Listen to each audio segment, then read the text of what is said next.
Hi friends, welcome back to my channel. Mahabharata ಪೌರಾಣಿಕ ಮಹಾಕಾವ್ಯದ ಪ್ರಮುಖ ಪಾತ್ರಗಳಲ್ಲಿ ಒಬ್ಬನಾದ ದುರ್ಯೋಧನ ತನ್ನ ಅಹಂಕಾರ, ದುರಾಸೆ ಮತ್ತು ಅನ್ಯಾಯಗಳಿಂದ ಮಹಾಭಾರತ ಯುದ್ಧಕ್ಕೆ ಕಾರಣನಾದನು. ಈ ಮಹಾಯುದ್ಧವು ನಡೆದ ಕಾಲದಲ್ಲಿ ದುರ್ಯೋಧನನ ವಯಸ್ಸು ಸುಮಾರು 65 ವರ್ಷವಾಗಿರಬಹುದು ಎಂದು ಪಂಡಿತರು ಅಂದಾಜಿಸುತ್ತಾರೆ. ಈ ವಿಡಿಯೋದಲ್ಲಿ ದುರ್ಯೋಧನನ ಜೀವನ, ಅವನ ಸ್ವಭಾವ ಮತ್ತು ಮಹಾಭಾರತ ಯುದ್ಧದ ಅವಧಿಯಲ್ಲಿ ಅವನ ಪಾತ್ರವನ್ನು ಒಂದೊಂದಾಗಿ ತಿಳಿಯುತ್ತಾ ಹೋಗೋಣ. ಅದಕ್ಕೂ ಮುಂಚೆ ನೀವಿನ್ನು ನಮ್ಮ ಚಾನಲ್ಗೆ ಹೊಸವರಾಗಿದ್ದರೆ ದಯವಿಟ್ಟು ನಮ್ಮ ಚಾನಲನ್ನು ಸಬ್ಸ್ಕ್ರೈಬ್ ಮಾಡಿ. ಸ್ನೇಹಿತರೆ, ದುರ್ಯೋಧನ ಧೃತರಾಷ್ಟ್ರ ಮತ್ತು ಗಾಂಧಾರಿಯ ಹಿರಿಯ ಪುತ್ರನಾಗಿದ್ದು ಕೌರವರಲ್ಲಿ ಪ್ರಮುಖನಾಗಿದ್ದನು. ಅವನ ಜನ್ಮವು ದೇವೋಕ್ತವಾಗಿ ನಡೆದಿತ್ತಂತೆ. ಭಗವಾನ್ ಶಿವನ ಅನುಗ್ರಹದಿಂದ ಗಾಂಧಾರಿಯ ಹೊಟ್ಟೆಯಲ್ಲಿ 101 ಮಕ್ಕಳು ಹುಟ್ಟಿದರು. ಅವರಲ್ಲಿ ದುರ್ಯೋಧನ ಹಿರಿಯನು.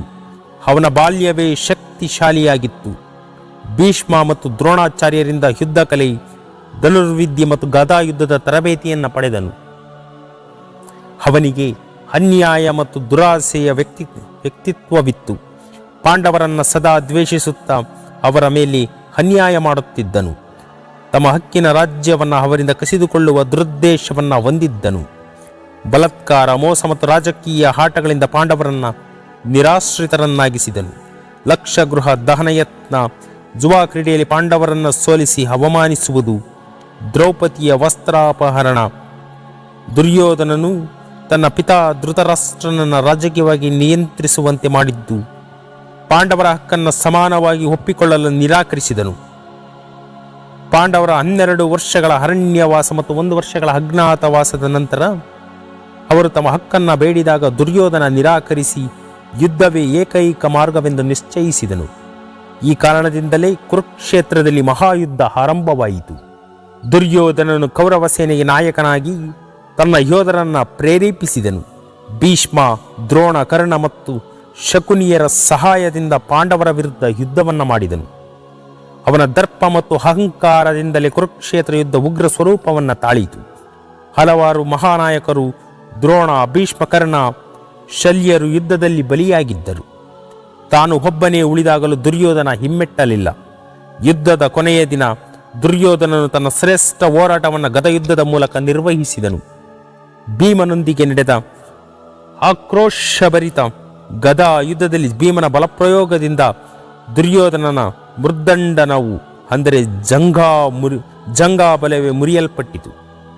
ಭೀಷ್ಮ, ದ್ರೋಣ ಮತ್ತು ಕರ್ಣ ಮರಣ ಹೊಂದಿದ ನಂತರವೂ ದುರ್ಯೋಧನ ತನ್ನ ಅಂತ್ಯ ಕ್ಷಣದವರೆಗೂ ಪರಾಕ್ರಮವನ್ನು ಪ್ರದರ್ಶಿಸಿದನು. ಆದರೆ ಪಾಂಡವರು ನ್ಯಾಯದ ಪರವಾಗಿ ಹೋರಾಡುತ್ತಿದ್ದರಿಂದ ದುರ್ಯೋಧನನು ಅಂತಿಮವಾಗಿ ಸೋಲನ್ನನುಭವಿಸಿದನು. ದುರ್ಯೋಧನನು ತನ್ನ ಅಹಂಕಾರ, ದುರಾಸೆ ಮತ್ತು ತಿರಸ್ಕಾರದ ಪರಿಣಾಮವಾಗಿ ತನ್ನ ಸಂಪೂರ್ಣ ವಂಶವನ್ನೇ ನಾಶಪಡಿಸಿಕೊಂಡನು.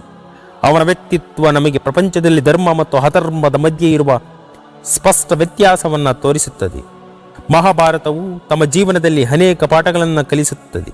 ದುರ್ಯೋಧನನ ಜೀವನ ಚರಿತ್ರೆ ಇಂದಿಗೂ ಜನರಿಗೆ ಎಚ್ಚರಿಕೆ ಮತ್ತು ಮಾರ್ಗದರ್ಶನವನ್ನು ನೀಡುತ್ತದೆ.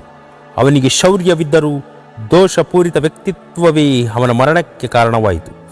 ಅವನು ತನುಜ ಜಗತ್ತಿನಲ್ಲಿ ರಾಜನಾಗಿ ಹುಟ್ಟಿದರೂ ಪಾಂಡವರ ವಿರುದ್ಧ ದ್ವೇಷ, ಮೋಸ ಮತ್ತು ಅನ್ಯಾಯಗಳ ಮೂಲಕ ತನ್ನ ಪರಮಾವಧಿಯನ್ನು ಶೂನ್ಯಗೊಳಿಸಿಕೊಂಡನು.